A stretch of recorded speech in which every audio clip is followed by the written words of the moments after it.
Every year that you live, that world will get bigger and brighter, and more detailed and complex.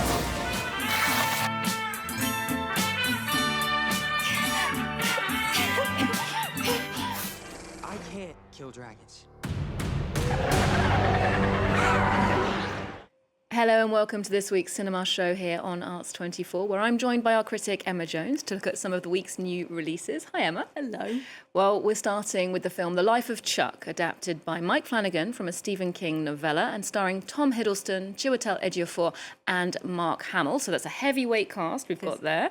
Emma, tell us about the film. Well, firstly to say that when you're thinking about Stephen King's writing, think more The Shawshank Redemption rather than It or Carrie. Okay, good. This is not a horror story. It is, in fact, drenched in hope, love, and life-affirming quotes from the American poet Walt Whitman. Oh, nice. It does, though, start off looking like the apocalypse is finally here.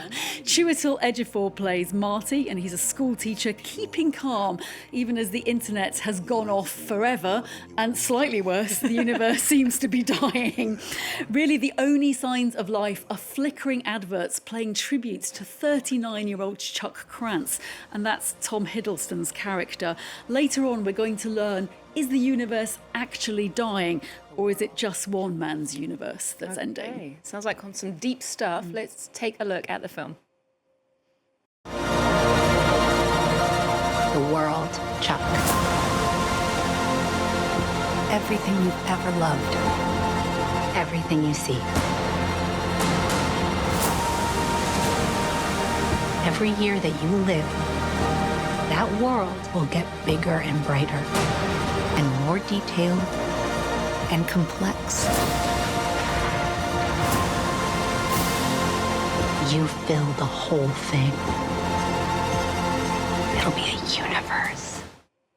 Now, if life can only be understood backwards, and the makers of this film certainly will hope that you'll understand the story that way too, because the film is 3 distinct acts in the life of Chuck, and it's told backwards into Chuck's childhood. I really like that narrative structure, by the way. Tom Hiddleston's big role comes in the second act, when he does a dazzling dance scene, which is very reminiscent of old Hollywood. Ah, and he has got some moves. He's well known for his dancing skills. Well, recently the cast of The Life of Chuck were at a premiere in Los Angeles. Let's hear more from them on the themes of the film. You know, I played Chuck in The Life of Chuck, and ostensibly it's about the life of one man. A consideration of that life is it in all its detail and ordinariness as it comes to an end. But really it's about all of our lives. And it's about I think, the breadth and beauty inside the soul of every human being and the multitudes we contain. This one, I felt like I had to do it. I read it in April 2020, a month into the COVID lockdown, and it meant so much to me. By the time I got to the end of the story, I felt this optimism and this hope and this joy that I thought, frankly, was kind of out of my life for a long time then. I had no idea what would happen with the world. I felt like I had to make the movie. So that film received the prestigious People's Choice Award at the Toronto Film Festival last year. That sort of prize usually points towards the Oscars, right? It usually does, but this is not a typical award season movie. Okay. It has almost an overdose of sweetness in it. Mike Flanagan, he's now adapted 4 Stephen King works, and the rest of them are horror stories. Okay. So perhaps he's overcompensating here. However, it's such an uncynical film. It's all about cherishing the moments in life that matter, and I really liked it for that. And Hiddleston's dancing, of course. Okay, well, maybe he needed something positive and sweet. Or moving on to something that's uncynical, apart from possibly the financial motive for making it. It's the live-action version of How to Train Your Dragon, or Dragons, as it's known here in France. This is a remake of the first film in the successful DreamWorks animated trilogy. It started in 2010 with the very first How to Train Your Dragon, based on the series of books by Cresta Cowell originally. Emma, that film was an instant hit, nominated for an Oscar. How does this one fare? Well, it can only hope to do as well as Disney's Lilo and Stitch. of course, which is, might be the first time in 2025 that a film's hit $1 billion at the box office, but really does go to show that there is an audience out there for live action remakes of classic animations. So the good news, if you're a fan of the original animated classics, is that the Viking world of Berk, where the film is set, it's very faithful to that original. And in fact, one of the original film's directors, Dean DeBlois, is back on board. The story goes, and you may know it, of course, of that teenage misfit Hiccup. He's played here by Mason Thames. He's got no wish to join in with his tribe's dragon-killing traditions. And in fact, when he corners a rare night fury dragon, who he calls Toothless, all he sees is another scared creature. And so begins the boy and the dragon love story. I do remember it now that you mention it. Well, let's take a look at the film and also hear from Gerard Butler, who voiced Hiccup's father in the original story and is now starring in the film. Dad, I can't kill dragons.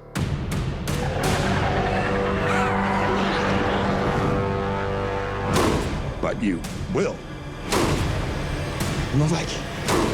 I'm a Viking! I wasn't just a voice anymore. I happened to be the full body, which wasn't just a body.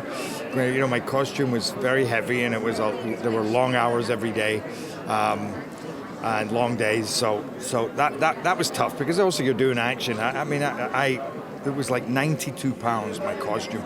That's like carrying somebody around on your body most of the day. So that was intense. When you carry this axe, you carry all of us with you. I actually think Gerard Butler's living his best life there under the mountain of fake hair and fake beard. Very much a Scots Viking there as well. Nick Frost, who you may know from Hot Fuzz and Shaun of the Dead, he amuses as a dragon trainer as well, though I do feel that his hair might have been pinched from the live-action set of Asterix and Obelix. I find the young human characters, apart from Hiccup in the film, they're slightly more frustrating. They have 21st century American values, but let's face it, it's the Dragon Toothless that you're really there to see, and some of the animation there is quite brilliant. It was created for IMAX cinema, and some of the swooping moves, you really do feel like you are flying, not created with AI either, according to the makers. However, was there really much point in doing a remake? I really do prefer the animation, if push comes to shove. Okay, interesting. The original was the best for you. Okay, well, now for a film that was at Cannes Directors Fortnight in 2024. It's now released in France. It's called Sister Midnight, a debut feature by British-based director Karan Kandhari, but made in India. So this is an offbeat comedy about Uma, a reluctant bride, in an arranged marriage. Let's take a look. आपकी शक्ल को क्या हुआ? नहीं ढूंढ ली। ये तो boredom कैसे जुड़ गए? तो ठीक है।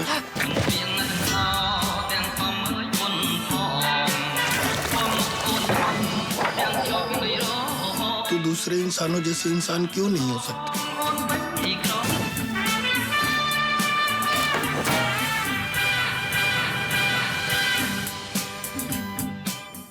So Uma seems like a very different kind of Bollywood heroine, not as demure as those leading ladies are often expected to be. Yeah, she's feral. That is the word for her. And, you're right, very different to these mainstream Bollywood heroines and the depiction in Bollywood of these ideal female characters. This is an absurdist film, really. It feels like something Finnish director Aki Kaurismäki might make if he was based in India. Got to say, the film was actually funded in the UK, though. Uma is played by a successful Bollywood actress, that's Radhika Apte, and she is an absolute genius of getting the physical comedy right of this misfit anti-heroine. Sister Midnight, you may know, is the title of an Iggy Pop song, and this is a punk film with a soundtrack to match about a couple who don't want their arranged marriage. He becomes a drunk. She revels in being an undomestic goddess, yet there is a little bit of sadness to both their failures in this movie. However, she is so unconventional. It's only a matter of time before she's going to be chased out of town by pitchfork-wielding neighbours, and then she'll find affinity, you know, in other outsiders as well. There are so many ideas in this film. It's also shot on 35mm. Some of those ideas do go underdeveloped, but for, you know, this film, I feel like Sister Midnight takes us on a ride. Highly recommend. Sounds like a bit of a charming one-off, yeah. Well, finally, this week sees the world's most important animation festival taking place in Annecy, here in France. So for you, Emma, what are the highlights and what's yet to come? Yes, Annecy is the world capital for animation during this week in June, and it's the one to watch. You know, if you want to know what the standout animations of the future are, Flow, Memoir of a Snail, The Wild Robot, they've all shown at Annecy. This year, the festival chose to start with 5 short films instead of a feature film. It also has a week-long spotlight on Hungarian animation with masterclasses and also showing contemporary classics such as 27 by Flora Ann Buda, and that won the Cannes Palme d'Or for Best Short Film. Hollywood, that also realises that Annecy is the place to be. It's going to have presentations of upcoming studio movies such as The Bad Guys 2, Zootopia 2, and the SpongeBob movie, Search for SquarePants. I cannot wait.